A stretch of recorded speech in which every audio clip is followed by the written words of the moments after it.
Designing a question paper using a Google form. First of all, open your G Suite email account. Click on the 9 dots. Click on the Drive icon. Click on the New icon. Click on the More option. Click on Google Forms.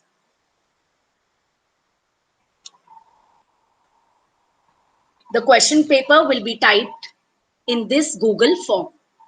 So first of all, let us give a heading to our question paper. Name of your exam, space bar, subject name, again click on the space bar key and then type the class. In the form description, we can mention the maximum marks, space bar, date, again the space bar, and the time.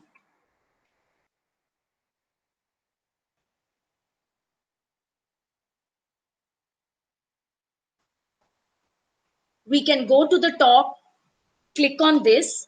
Immediately our Google form will be named whatever we have mentioned in the title of the Google form. Then we go to this icon, which is called as a settings icon. Click on it. Click on general.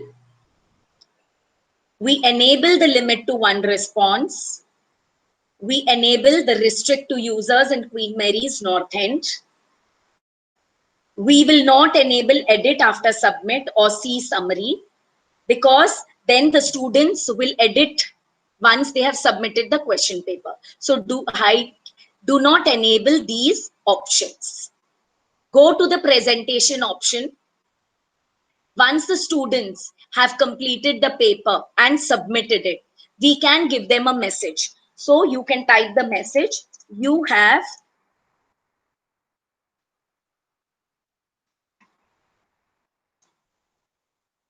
successfully submitted your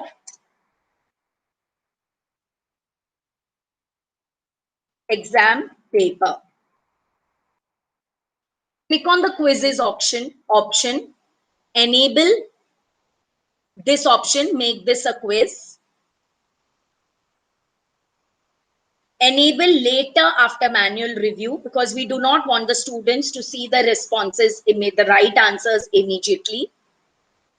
We enable the missed questions. We disable the correct answers, because we do not want our students to see the correct answers right away. And we enable the point values so that the student can see the maximum mark of each question. Once all these settings are done, we click on the save option. We click on this plus icon to add the first question. That is, we type in name. We have a drop down menu in this right corner. We click on this. We select the short answer option. Scroll down. We enable this required option so that every student enters their name before they start the exam. We then click on this duplicate icon. We just erase name and we type in class.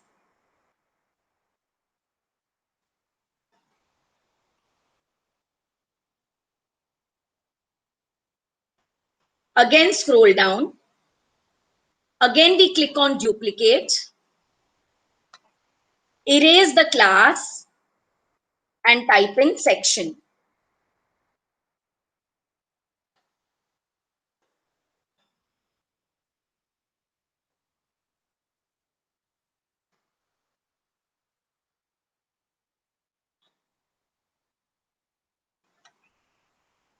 Again, select the option short answer from the drop down menu.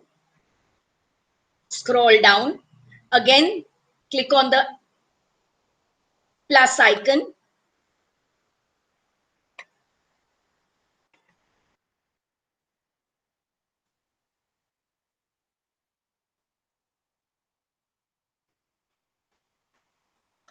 So we have accepted the basic details of the student. Now we can start with the question paper. That is the section A. For this, we will click on this add section icon. We can name this section section A. In the description, we can add whatever instructions we want to give, or we can inform them that each question in this section carries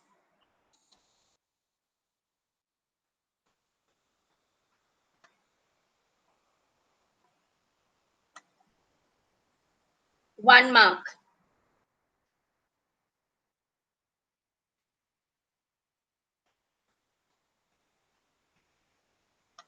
We click on the question. It is advisable that we do not number the questions when we are creating a question paper, because then it will be easy for the students to discuss the question numbers and to get the answers from each other. So just straight away type the question.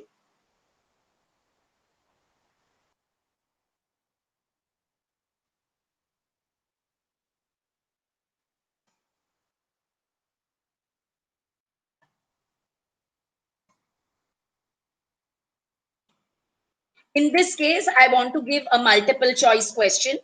If I want to give anything else, I may click on the drop down menu and choose whichever kind of question I need.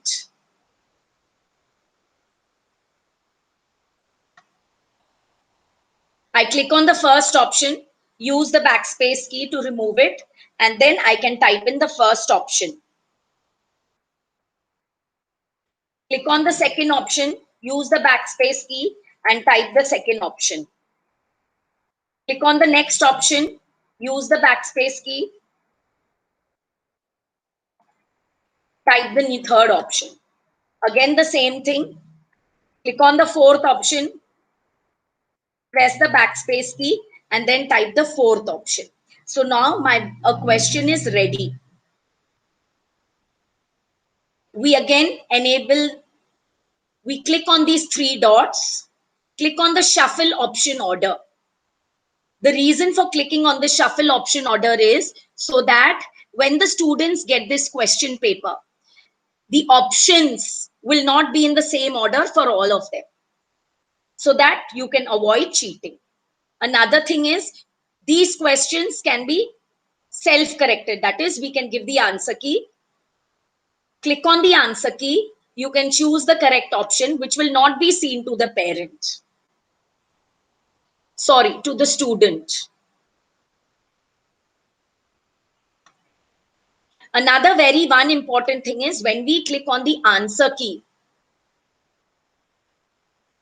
the Google form enables you to mark the question. So you can mark the question with any number of points. Once this is done, you may click on the done icon. If we want another question of the same type, we can click on the duplicate icon. If we want another question with a picture, we will first click on the plus icon.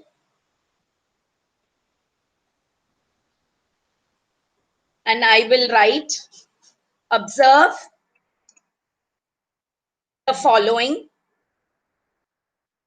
and answer the question.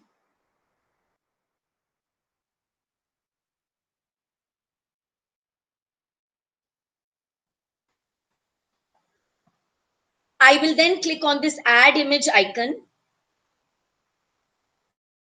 By clicking on the browse option, I can pick up any picture from my desktop.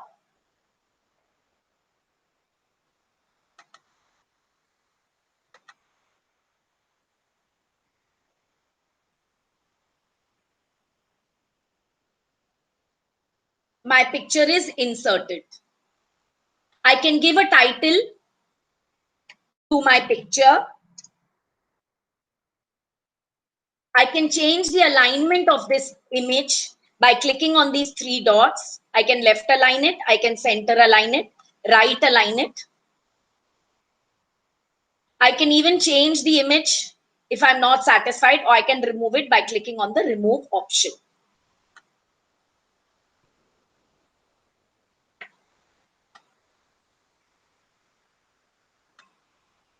Again, I click on the question and I choose the type of question I want it to be. I can either choose on multiple choice, or by using the drop down menu, I can even have it as a short answer question. Once I have it as a short answer question, I can click on the answer key. First of all, edit the marks of the question. It is up to me to mention the answer in this, or I can manually check it. If I do not want to mention the answer, I just leave it and I click on done. But if I want to mention the short answer question, then I should specially be careful that if I mention the answer in small case, the students also should answer in small case. That is very, very important. Suppose I write the answer as A plus B in small letters. So what the computer will do is it will just check whether the students have written A plus B in small letters. And the correct answer will be given only to those students who have given the answer as small letters A plus B. Whereas even A plus B in capital is correct. So we need to be very careful when we give short answer questions. Once you're done with this, you can click on the done option.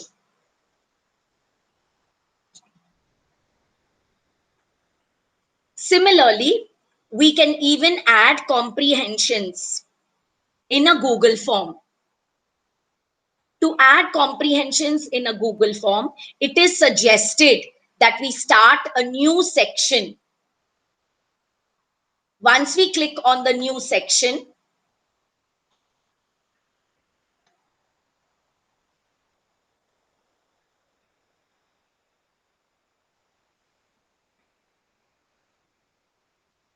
we type in comprehension.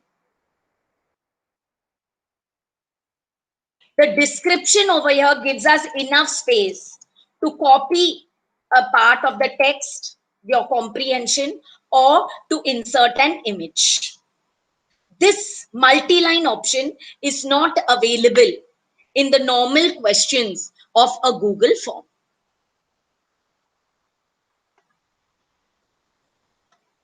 Once I'm through with creating my question paper, I can click on this preview option and check my paper.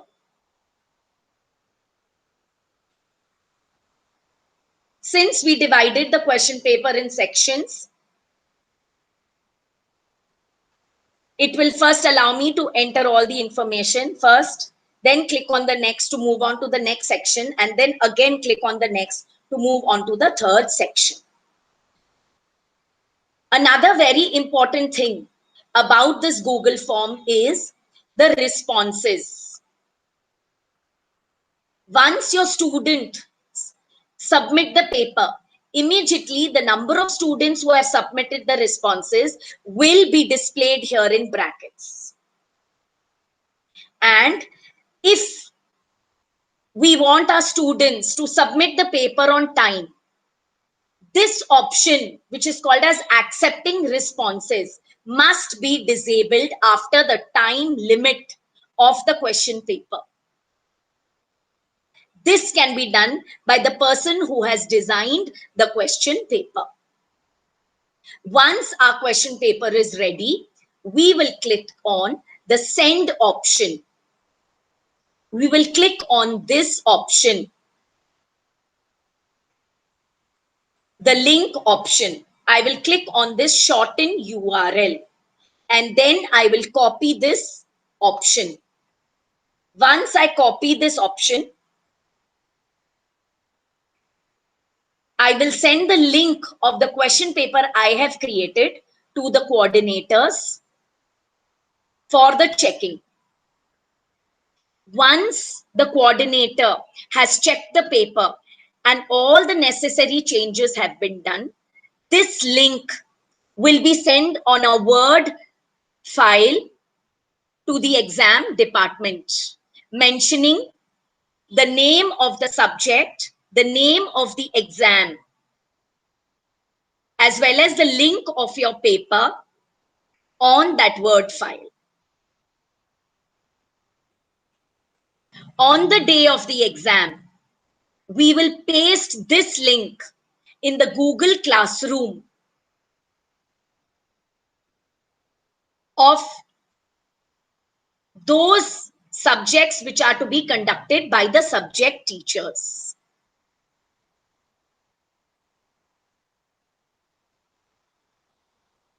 So this is the way of creating the question paper. Now, when we want to send the marks to the students,